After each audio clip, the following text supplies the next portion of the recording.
I wanted to kind of turn the page and ask you, your thoughts on who Jesus Christ is, and what is the difference between the man himself who lived 2,000 years ago, and Christ consciousness. And maybe you could kind of delineate between that, and who is Christ to you? Yeah, so I have a very, very personal relationship with both who I consider to be the ascended master, Christ, who is an incredible, evolved, multidimensional spiritual being, and then also Christ consciousness, which is that same incredible avatar like unconditional love, powerful, magical consciousness that Jesus Christ, the man who walked on earth, embodied. We're all able to tune in to that as well. So I think a lot of the religious teachings about Jesus Christ have been, whether they were however they were originally intended, have had the adverse effect of being disempowering, of getting a lot of people to look at, okay, Jesus Christ is the man, he has all the power, where I think if you really dive into his message, the message there is that we all have that same power that is Christ consciousness, that is awakening to our higher levels of awareness, awakening to our higher potential as human beings, what we were just talking about, of being able to truly receive the direct light and presence of God, divine source,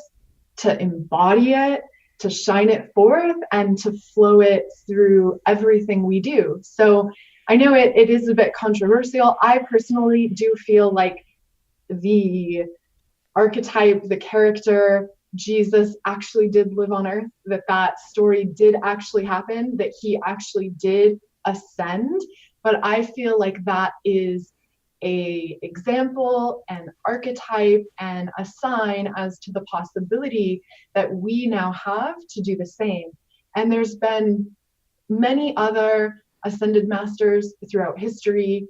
Buddha, Kuan Yin, Mary Magdalene is a very unknown, fully ascended master. She did the same journey as Jesus of fully embodying her Christ consciousness, ascending into full awareness, full light, full knowing, full power, bringing the full divine potential into the human vessel. And I think the unique thing about humanity is our potential to tune into this Christ consciousness source level awareness, mm-hmm. and to truly anchor that through our lives. So. Many of us have come from, Christian religions. I can say for myself, coming from Mormonism, and I've always had a connection to Christ. Like, his story always touched me deeply. It's undeniable. I've had spiritual experiences as a Mormon, and many of those were through the love and light that Christ brought to the world. His stories of turning the other cheek, or let he with no sin cast the first stone.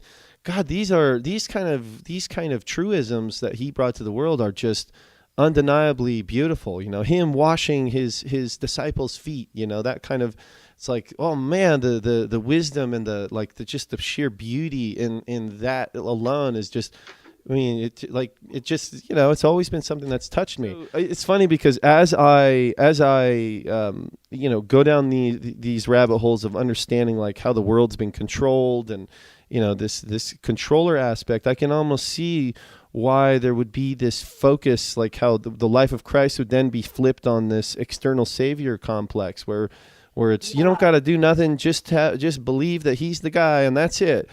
And what I find is, like, we get so lost in, most of modern Christianity gets so lost in that aspect, where we sit here and fight over the intricacies of who Christ is, as opposed to just be the version of Christ within you.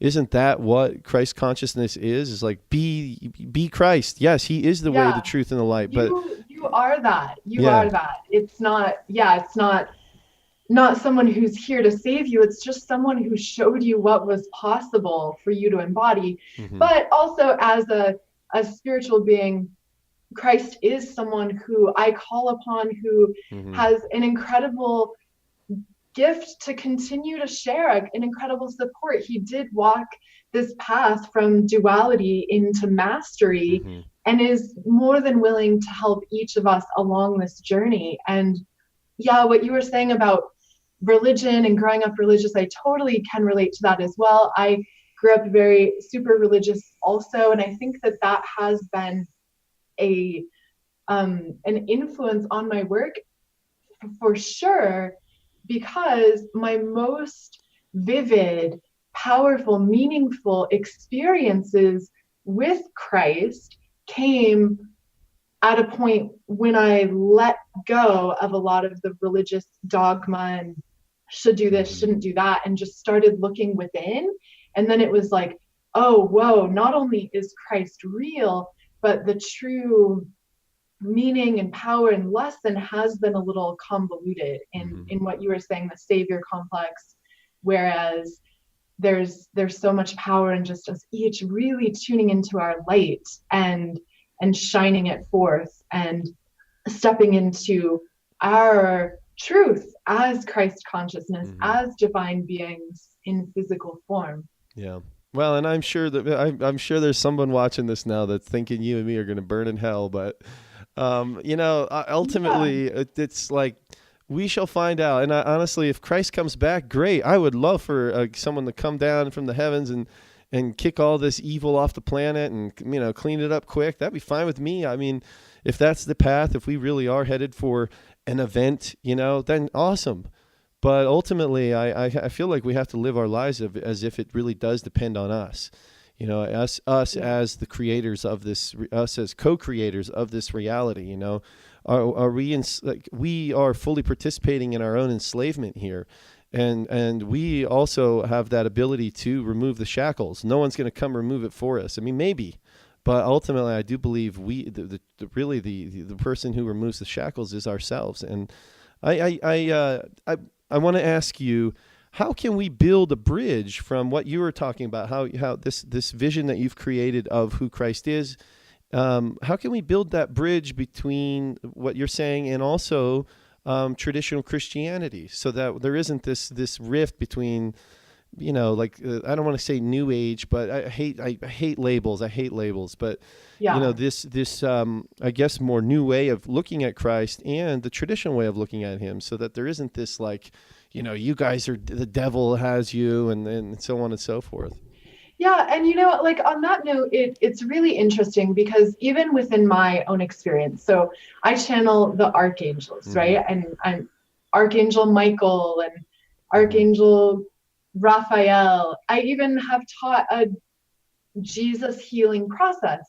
So what's really interesting for me is there are some super religious people who are still very active in Christianity and in Christian churches who love it, Mm-hmm. who see how the angels fit into religion and it works for them.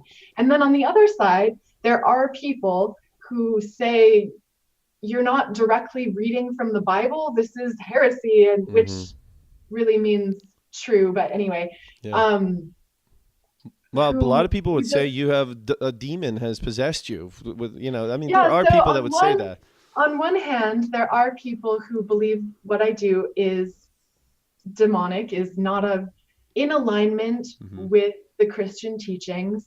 But then there's another group who sees it as prophecy. And one thing growing up in religion that always got to me was the people who wrote the Bible received direct revelation from God, direct guidance and knowledge and wisdom from God, and put it into writing, and this is the ultimate truth. How could that not continue to flow forth today? Mm-hmm. Like, You didn't way, hear he stopped? He said, "No more. I'm Yeah. done. Okay. You're on your own. You're on I your own. left you the book. All right. I'm on vacation." But to actually answer your question, I think that it really just is about each person doing their work in the world. Like, Mhm. what are you actually here to do? I'm reaching an audience, some people who are Christianity, some who aren't, but every person who shines their light in the world, like all of our messages are needed, all of our light is needed. And it's about this interwoven tapestry. It's about each of us coming into our power and reaching different people. And it doesn't have to be making YouTube videos or Mhm. writing a blog. It could just be how you live your life. And if you're listening to this and you are deeply integrated in the Christian church, and it works for you, like that's not a bad thing. How do you be an example of tolerance? How do you, I think one of my biggest challenges is, I think some of the most intolerant and judgmental commenters I have on YouTube are involved in Christianity. And it's like that, it comes down to like, what would Jesus do? Literally, like, Mhm. um, respond with love, be compassionate, shine your light. So I do think religion is going to continue to evolve and morph, and I think it works for some people, and that's fine. Mhm. Like if you're happy in your religion, and it, I think the other thing is there's the community aspect of it, why a lot of people enjoy it. And it's like, if what you're doing in your life is working for you and you're happy and you're thriving, great. There's no need to change. You don't have to come visit my website. You don't have to watch this video. I think we're speaking to people who are looking for more. And a lot Mhm. of the people who find my work have grown up in religion, have a religious background, maybe even still go to church. And they're like, I'm learning about this. I'm learning about Jesus. I know about the angels, but I'm not feeling it. I want more. Mhm. And that, I think I have this interesting gift through the meditations and angel messages I create, is giving people real, intimate, profound spiritual experiences. And so it's like, let's not just talk about spirituality. Mhm. Let's not just talk about Christ. Like, let's go meet him. And it's like, whoa, amazing. It leaves you completely unchanged and, sorry, completely changed, recharged, and reinvigorated when you have that real spiritual experience. And once you expand your consciousness away from, this is the one book to read from, this is right, this is wrong, and have a little bit more openness and observe and use your own discernment with any teaching, with anything I say, or with what you read in the Bible, or with what you watch on YouTube. Use your discernment. Is it helpful? Does it uplift you? Does it empower you? Does it inspire you? If not, maybe let it go. Don't fight it. When we Mhm. try to fight something, we give more energy towards it. Take what works, take what excites you and inspires you, and leave the rest. And so, yeah, so really, I think it's just about, as more and more people awaken, that ripple effect, it is happening. The transition is happening, and we're all at different points Mhm. in our physical lives on our soul journeys. And there are some people, I believe, some souls who are here to have that experience within religion. Sometimes we're here to have challenging experiences, but we learn from that and we grow and evolve and ultimately reconnect with what is most important to us and with why we're really here. Why are we really here? That Mhm. comes from inside, that comes from asking, how can I be of service? From paying attention to what excites you and inspires you, because I do feel like we each have an important soul life purpose and mission. But the most amazing thing is that what our work is exactly what inspires us and fulfills us and excites us. It's meant to be fun. So letting go of a lot of the control mechanisms and judgments, and Mhm. just kind of being free. the free humanity, to Yeah. being free to be who we really are as light beings, exploring and expressing and playing in the physical. Yeah. Yeah, and this idea of us as one family, and not that doesn't mean that we're all the same, okay? And that's one thing that I think we have to be real careful about when we say we are one.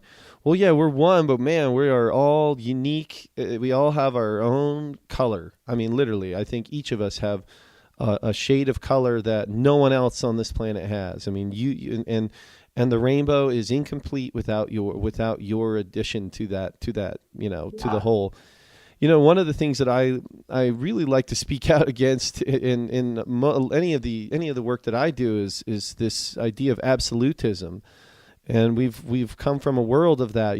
That's part of this duality complex of always, never, only. It's like, careful with that. I mean, I think we should all be real careful about absolutism and the idea of there's only one path. If I was going to ask you, we're going to probably run out of time, but I was going to ask you about crystals as a spiritual tool. And one thing I find is people have tools, right? Like tools that they use. And there's so many tools. There isn't literally even enough time in the day for you to use all the tools. There just isn't. I mean, we only got 24 hours in a day. I mean, all the tools that people use out there for their own, to create greater awareness within their world, or to rebalance them, or to center them. There just literally isn't enough time for us all to use them. And I feel like so many people, even in the new age world, get caught up on like, my tool's the best. And this is, if you're not doing psychedelics, then you're missing out, or if you're not using crystals, well, then you don't get it, that kind of thing. And I think we have to be Right. real careful with that. And whether that be tools or religions or whatever. I mean, we got to quit the team game. It's okay that we play in certain realms, but realize that your job within that realm is to bridge to all the other tribes of the world. I mean, I really believe that this is the time on Earth where the tribes get to be connected, and we get to see each other for our differences and for. I mean, thank goodness we're different. God, it's like it would be terrible if we Yeah. were all the same. I mean, to me, that's actually like the New World Order model, is like us being this, like, more of this factory style. Like, what Yeah, globalism has done is robotic. we're all eating at McDonald's. We all have to wear the same clothes. We all have to listen to the same music. Forget that. I really love Yeah, the richness that the I world think that brings. I think that's such a great point, that unity consciousness is not all about being the same. In Hmm. fact, to truly tune into this perspective of unity consciousness, it requires us each to first master our divine individuality. Hmm. So there's this required stepping away from the societal programming, from, okay, you need to fit into one of these 5 jobs and do it well. And our education system is really programming people. So it's about freeing ourselves from the programming, peeling back the layers to reveal what is really unique and inspiring about each of us as individuals. And then all of those unique individual lights join together to create one group consciousness, one unity consciousness, Hmm. where we're aware of the perspectives of others, being empathetic, being open to the creations of others, being able to witness the creations of others without judgment, without needing to try to be the same or even needing to compare, being able Hmm. to be like, I love the work you do, interviewing people and getting messages out, but that doesn't mean I have to do it. You're already doing that. So what can I do that's different and unique Hmm. and powerful to contribute to the whole? So yeah, I think you're totally right. And that's not at all how I see unity consciousness, is we all need to be Hmm. the same. Rather, we all need to be empowered and different and authentic as individuals. Hmm. When we have that, then we're able to unlock the higher levels of awareness and experience, where there's so much magic, there's so much to explore and bask in. And the most amazing thing is connecting with the higher dimensional aspects of ourselves and our guides and angels, or connecting directly with Christ it feels amazing. There is like no drug that can even compare. There's no side effects, there's Mm-hmm. it recharges you and reconnects you. Like it's truly amazing. Yeah. So I think for people who feel like there's something missing, look within, because there's that saying, we have everything we need inside us, and that's totally true. Not to negate the fact that other teachers and way showers and leaders can help us find those golden nuggets and pearls and keys and frequencies within us and kind of unlock them. Yeah. Absolutely. Beautifully said.